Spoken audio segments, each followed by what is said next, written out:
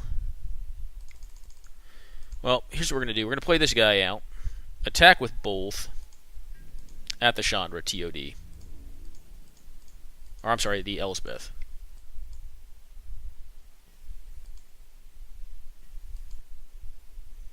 Now, the funny thing here is they could chump block a bunch of stuff. Yep. Yep.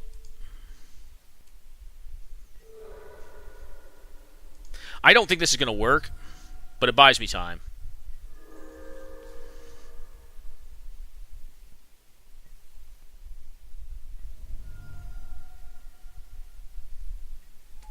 Okay, Char would be my best drawing deck. They also have Raging Ravine now, which is pretty annoying. But I can blow it up with a Braid. Yep, they're going to get in there. I don't mind this play. It's very aggressive, but I don't mind it.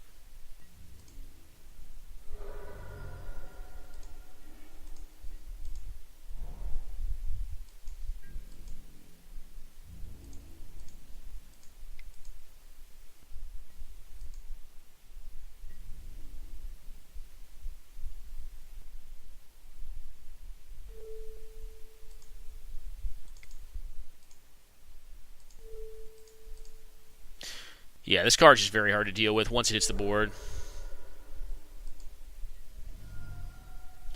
But I've got to draw to my out, which is basically Char here. I think I'm going to take 5 this turn from the Raging Ravine. I suppose I could also block with Factory, but I probably will not. Yep.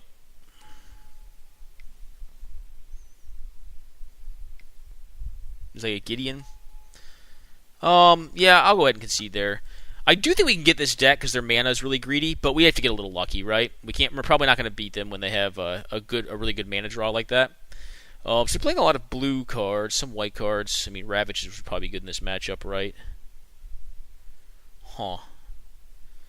Definitely would like some more flyers. Yeah, Grim does not look so great.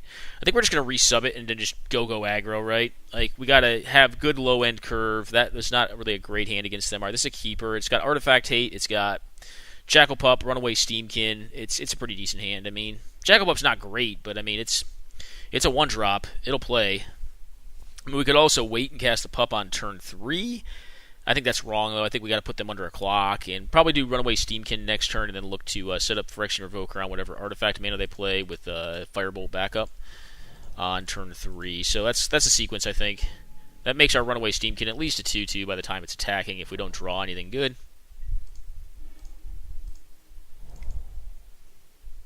I think I'm going to commit to this right now. It's not really a great value play, but it's fine. I mean, obviously Scrap Heap's a little more damage, so I'm trying to get value out of my Runaway Steamkin over time, but I don't know. Take the damage. Play on a Signet. Nope. Okay.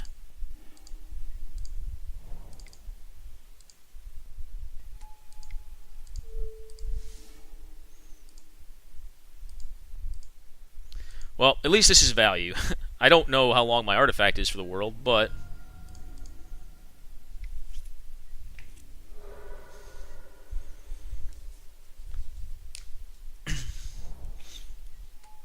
okay. Jace, okay.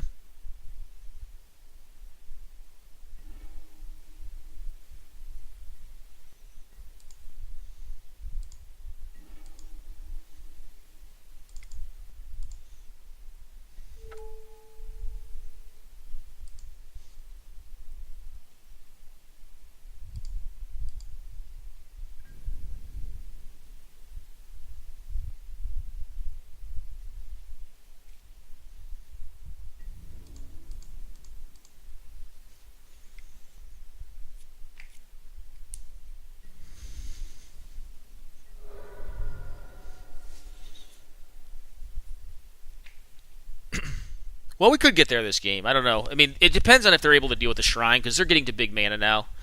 Alright, they're leaving a blocker back, which is not the best, but alright, we're missing pretty effectively here.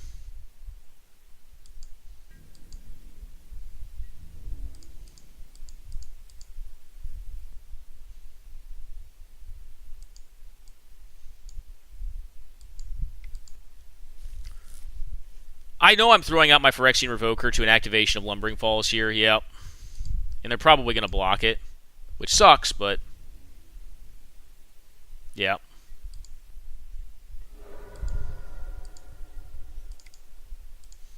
But I think we're in a full-out race here.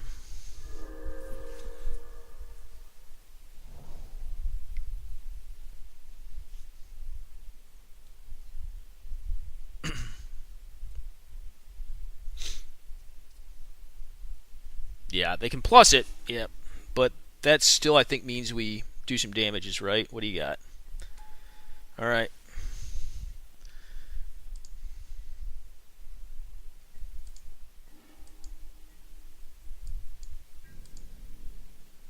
Yeah, I was going to say, I think I still got you. That was a pretty annoying draw, though, that we had.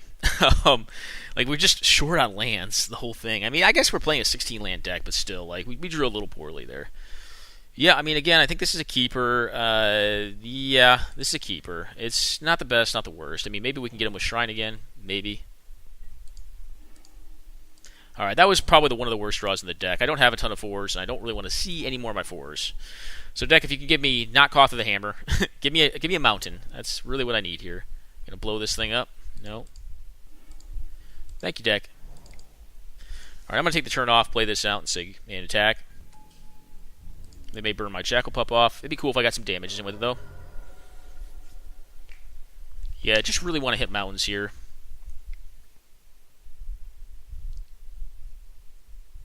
If we're lucky, they'll play out like a Coalition Relic and I can just blow it up. Nope.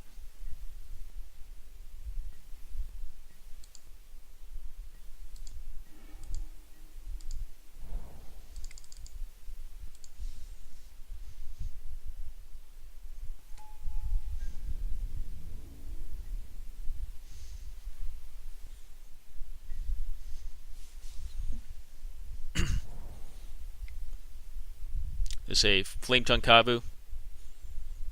Feels like it. No. Jeez.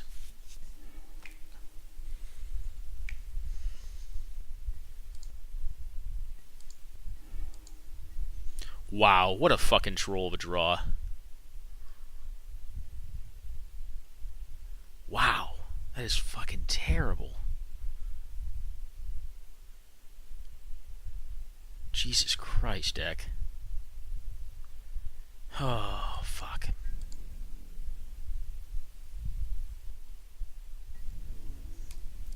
Alright. Fucking Mox Diamond. Maybe it should have just been a 17th land. No, I can't be right. Yup. Okay.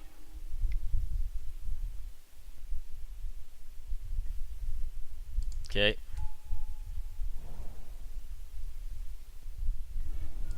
Okay.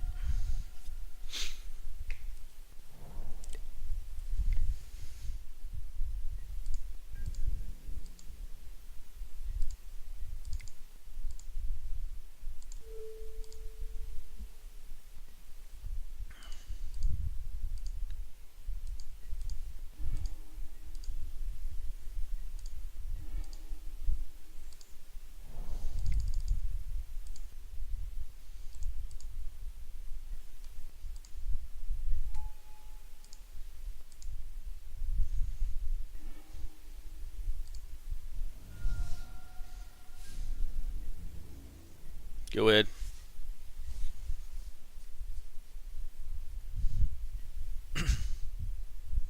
Okay, you got it.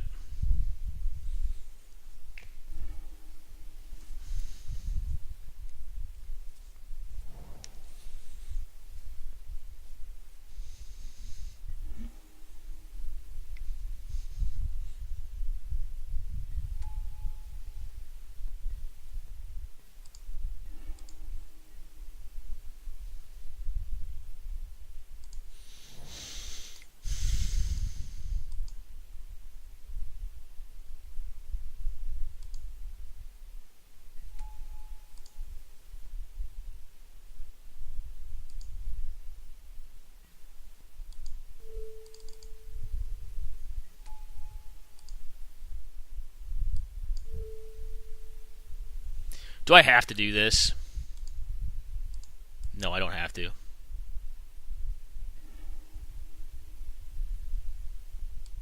No.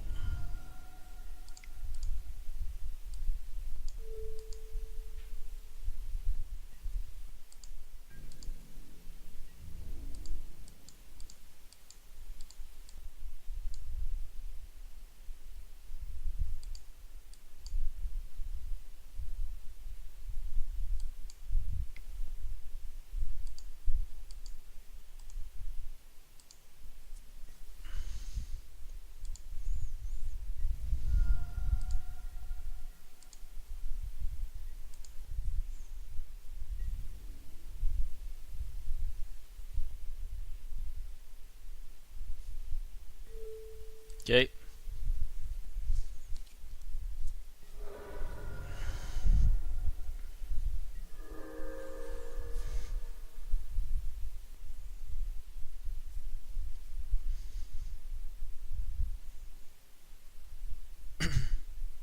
Well, what now?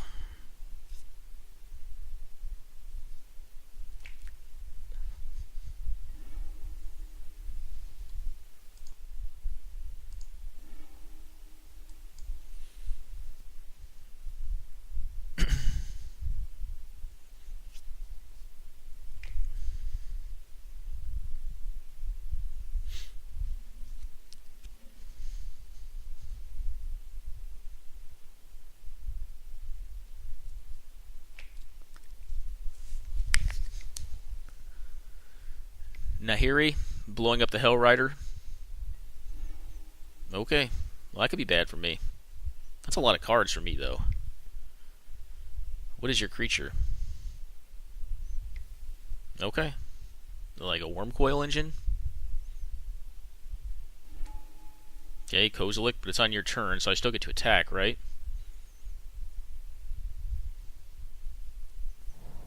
Okay.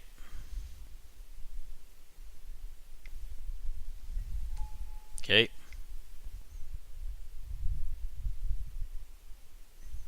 Okay.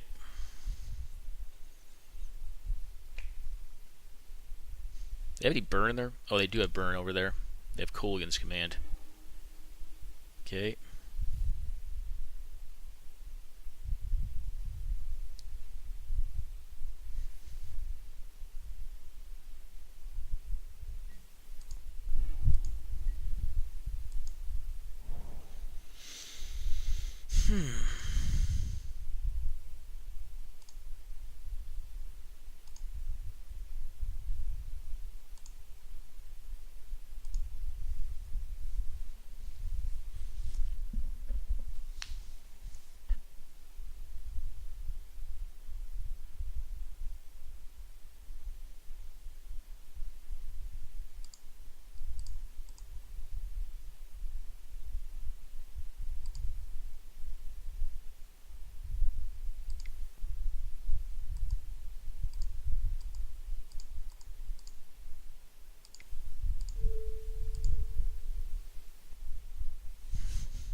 This is Jace, Architect of Thought, right? And go. Nope, not attacking into that. I guess I could have attacked with the flyer. That was stupid on my part.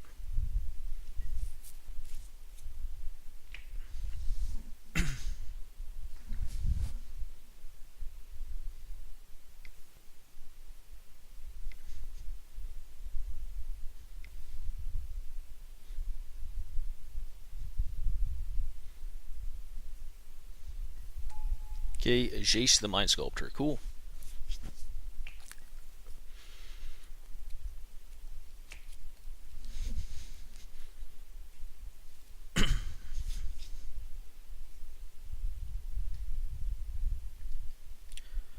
Alrighty. Well, what's going to happen here?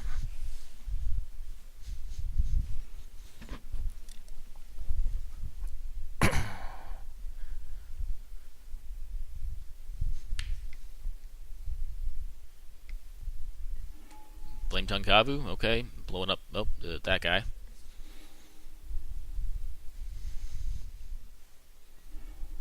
Okay.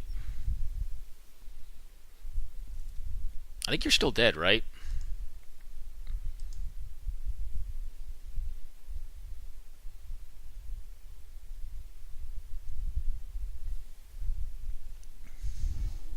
Okay.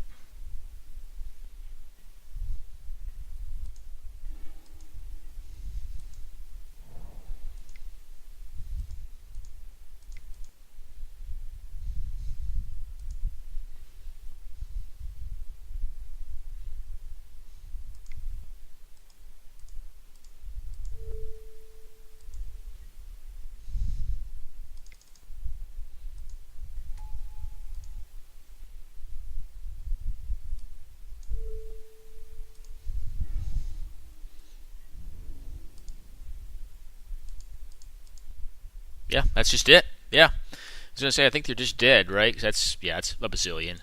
Anyways, 2-1 with red deck wins. Let's not get our hopes too high because, like I said, this deck is kind of just doing its own thing. I think we got very lucky in that game. Like, our opponent didn't hit very well. They're on, like, the all Planeswalkers, 5-color kind of jank deck. They had some cool combos. I mean, I'm not going to take that away from them. I mean, I don't know why they didn't wait on the Eldrazi until, like, my end step because then maybe I don't play around it effectively and they just get blown out. I don't know. That was weird. It's weird how they played that part, but hey, whatever. Alright, yeah, this is Kansas Keep. This is a definite keep. One to play, too, which is kind of nice. Do we lead with Goblin Guide, or do we lead with Pup? I think we lead with Goblin Guide, and we're hoping to hit a land next turn, so we go Pup, burst on whatever they play into Goblin Rabblemaster on the turn following. That's kind of the ideal opening sequence, I think. If we hit a land here, it doesn't need to be next turn, but within 2 turns. Alright, Lumbering Falls is drawn. Yeah, actually, if we just draw 2 lands in a row, we're not in a bad spot here. Blow up whatever mana dork they play. This is Angry Jack Claw. Or Daw. Honestly, I think I just like this better. Just turn off the Nobe, right?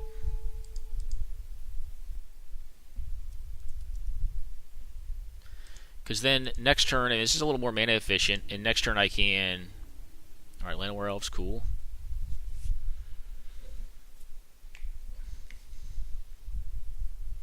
They could block here, save some damage.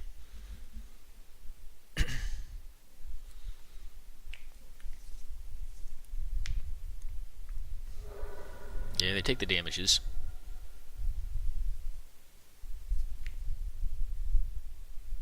I'm gonna finally play that tapped land I gave them. I suppose we shall see. Llanowar? They could have Nature's Claim too.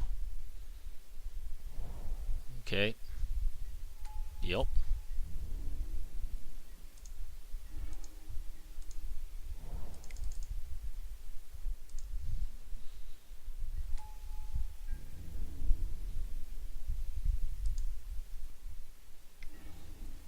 Yeah, if they want to trade the Llanowar Elves for that thing, that's fine. They get their node back.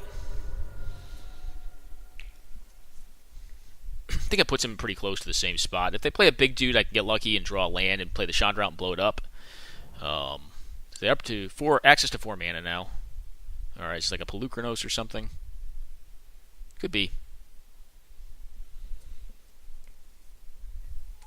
Oh, Chalice, okay. Well, that's gutsy. Another 2-drop into a Grim Monolith, okay.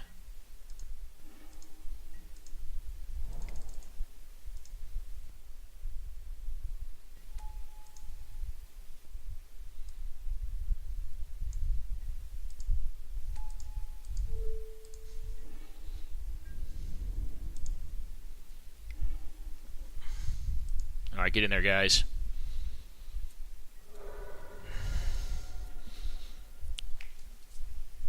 Did we get there? Woo! Alright, we got there.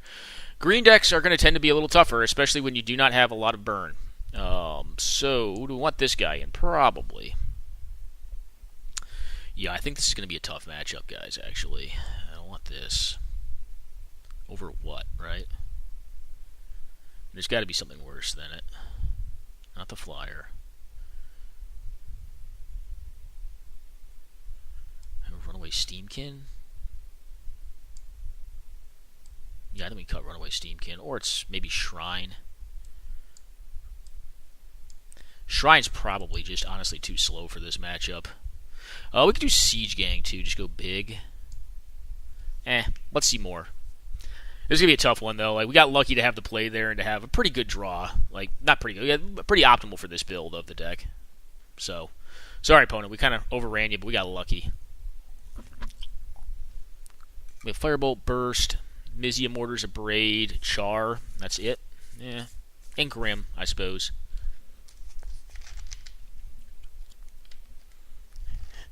Remember I said Tanglewire has maybe some matchups? This is certainly not the matchup. They play more permanents than we do by far, I'm pretty sure.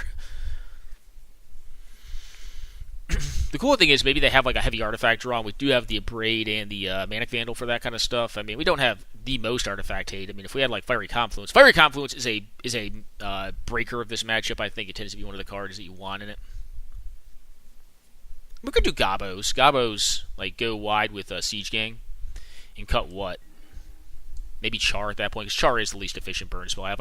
Really, you want 1-mana burn spells against these decks.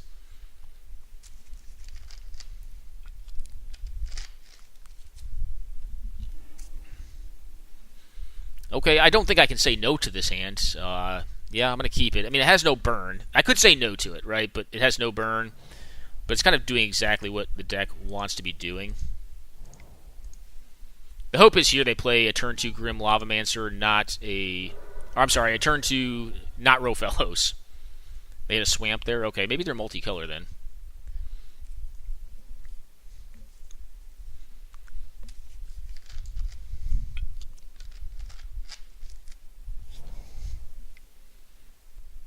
Signet? Okay.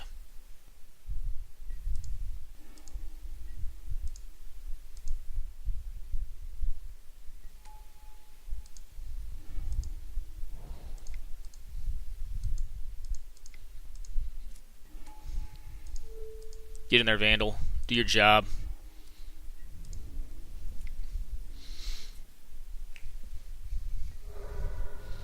Harmonize, cool. Alright.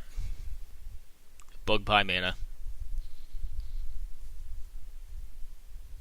Another X spell? Oh, is this a Walker?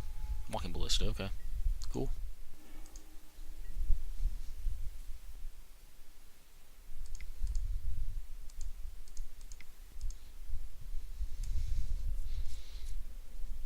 See if we can shut the front door on this guy. Get in there, you two.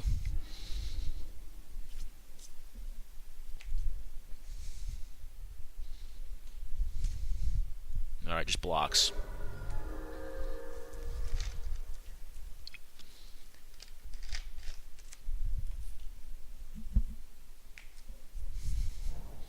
Okay. Harmonize does not seem like a great play here. If they harmonize, I will probably not be upset. Let's just say that.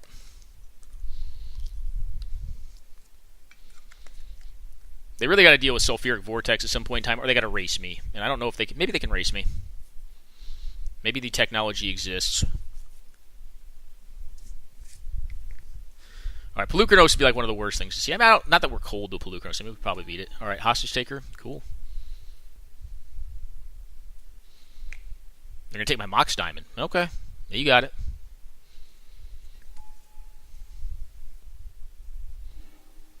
Okay, guys, Cradle gets pitched. You attack? No.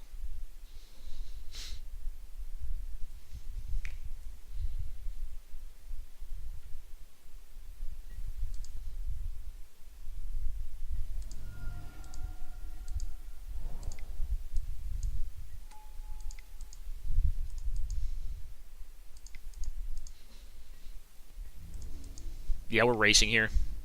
We are racing here. That's 100% what we're doing. We're going to lose a dude here. They probably block both. Yep. Eat my land. It's cool. Eat. Yep, get that eaten. Then go down to 10. See if we can philosophy of fire them out. Because what we're worried about now is, like, harmonize. Just harmonize one time. Don't cast, like, a Grave Titan. Okay, that thing's tough to race. We got a bit of time. Actually, they're still at a 2-turn clock, right? They probably should attack. Can they attack here? Yep, they're going to get in there. Yep, you got me. Got me good.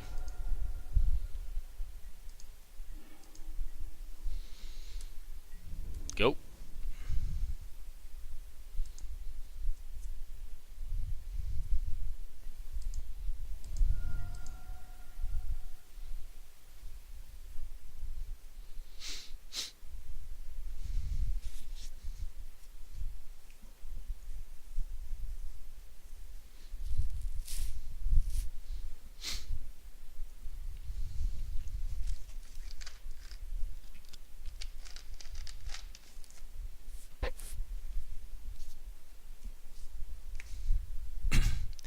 Well, I like this matchup a lot better knowing it's not like pure, just silly green deck. Yep. I mean, I'm blocking here with both my things. I need fuel for the Lavamancer. So I'm going to throw 2 at the face on end step here. Or maybe I need to audible into something else, but... Actually, I could just do this too, right? Okay. I will double block like that to provide fuel for Lava Man.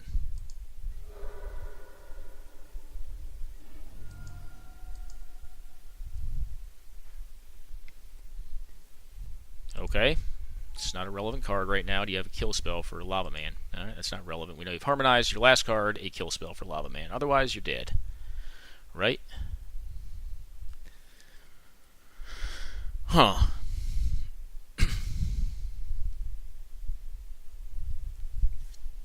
Yeah, Lava Man may get the job done here. My sideboard tech. Well, there we go. Red deck wins 3-0. This is my 3rd time drafting the deck. First time going 3-0, and I'm kind of glad. I mean, this is nearing the end of this is the last day of the cube.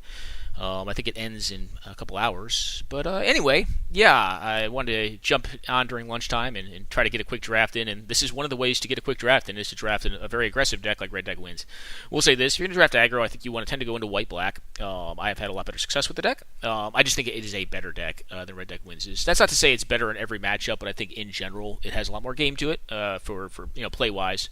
You can definitely play a lot more ounce in it, and it has a lot more interaction. Whereas Red Deck interacts with a very, deterministic resource. I don't know. Sometimes it kills creatures, but generally speaking, it wants to just, either kill your lands, kill you, or maybe blow up your artifacts, keep you low on mana, and just keep playing its own game, which is beat you down. Anyways, it is a fine deck in the cube. It can do some work. I think it's probably a little less good when power's floating around, but anyways, it does its work. It does its good job. All right, guys. Hope you just enjoyed this draft. I wanted to do this as kind of like one of my final series on like just different archetypes in the cube. This is one of the archetypes that is popular, known, and I forced it a little bit here, but at this point in the cube, folks are not trying to do this. They're trying to do the sweet stuff on the last day that it's available. Anyways, hope you guys enjoyed, and take care now.